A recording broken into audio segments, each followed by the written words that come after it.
Hello busy people, welcome back to shakes travel and more channel. ఈరోజు మనం fish curry ఎలా తయారు చేయాలో చూద్దాం. ఒక మిక్సీ జార్ తీసుకొని దాంట్లో ఒక ఆనియన్, ఒక టమాటో, అలాగే అల్లం వెల్లుల్లి వేసుకొని బాగా పేస్ట్ పట్టుకోవాలి ఫ్రెండ్స్. దాని తర్వాత ఒక బౌల్ తీసుకొని దాంట్లో ఒక 2 టేబుల్ స్పూన్స్ ఆయిల్ వేసుకోవాలి. కొంచెం ఆయిల్ మరిగిన తర్వాత ఒక 3 చిల్లీస్ యాడ్ చేసుకోవాలి. అలాగే ఒక ఆనియన్ స్మాల్ పీసెస్ కూడా యాడ్ చేసుకోవాలి ఫ్రెండ్స్.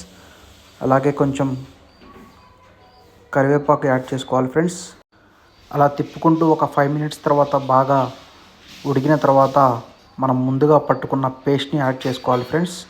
దాన్ని బాగా తిప్పుకొని అలాగే కొంచెం చింతపండు పేస్ట్ యాడ్ చేసుకోవాలి. దాని తర్వాత కొంచెం సాల్ట్, కొంచెం చిల్లీ పౌడర్ యాడ్ చేసుకోవాలి ఫ్రెండ్స్. దాని తర్వాత అది బాగా మరిగిన తర్వాత ముందుగా మనం కడుక్కున్న ఫిష్ పీసెస్ని దీంట్లో యాడ్ చేసుకోవాలి ఫ్రెండ్స్.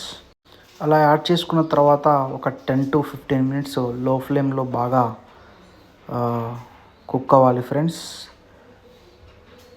సో అలా కుక్ అయిన తర్వాత కొంచెం కొత్తిమీర, పుదీనా యాడ్ చేసుకొని అలాగే కొంచెం గరం మసాలా యాడ్ చేసుకోవాలి ఫ్రెండ్స్. సో ఫైనల్గా మనకి ఫిష్ కర్రీ అనేది రెడీ అయింది ఫ్రెండ్స్.